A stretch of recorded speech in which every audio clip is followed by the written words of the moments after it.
ನಮಸ್ಕಾರ ವೀಕ್ಷಕರೇ, ವಿವಾ ನ್ಯೂಸ್ಗೆ ಸ್ವಾಗತ. ಇದು ಸುದ್ದಿಗಳ ಡಬ್ಬಿ. ಆಗಸ್ಟ್ 20ರಂದು ಕೆಆರ್ ನಗರ ತಾಲೂಕು ಮಳಲಿ ಗ್ರಾಮದಲ್ಲಿ ಪ್ರಗತಿಪರ ರೈತರಾದ ಜಗದೀಶ್ ಎನ್ನುವವರ ಜಮೀನಿನಲ್ಲಿ ಭತ್ತದ ಬೆಳೆಯಲ್ಲಿ ನೇರ ಬಿತ್ತನೆ ಕಾರ್ಯಕ್ರಮವನ್ನು ಹಮ್ಮಿಕೊಳ್ಳಲಾಯಿತು. ಐಟಿಸಿ ಹಾಗೂ ಔಟ್ರೀಚ್ ಸಂಸ್ಥೆಯ ಸಹಯೋಗದೊಂದಿಗೆ ಭತ್ತದಲ್ಲಿ ನೇರ ಬಿತ್ತನೆ ಪದ್ಧತಿಯನ್ನು ಅಳವಡಿಸುವ ಕುರಿತಾಗಿ ತರಬೇತಿ ಕಾರ್ಯಕ್ರಮವನ್ನು ಹಮ್ಮಿಕೊಳ್ಳಲಾಗಿತ್ತು. ಈ ಕಾರ್ಯಕ್ರಮದಲ್ಲಿ ಔಟ್ರೀಚ್ ಸಂಸ್ಥೆಯ ಕೃಷಿ ಅಧಿಕಾರಿ ಯಶಸ್ವಿನಿ ಹಾಗೂ ಸಮುದಾಯ ಸಂಘಟಕರಾದ ರಂಗಸ್ವಾಮಿ ಹಾಗೂ ದಿಲೀಪ್ ಅವರು ಹಾಜರಿದ್ದರು. ವರದಿ ಕೆಂಡೇಶ್, ವಿವಾ ನ್ಯೂಸ್ ಕನ್ನಡ.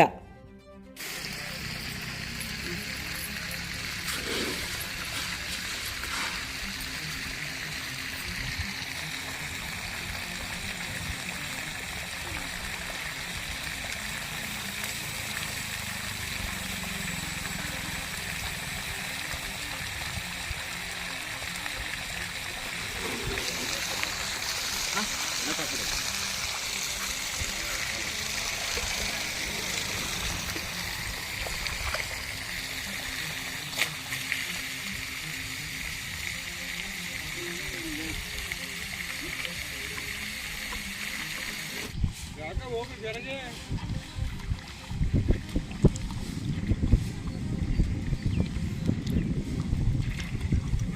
ಹೋಗ್ತೀರಾ?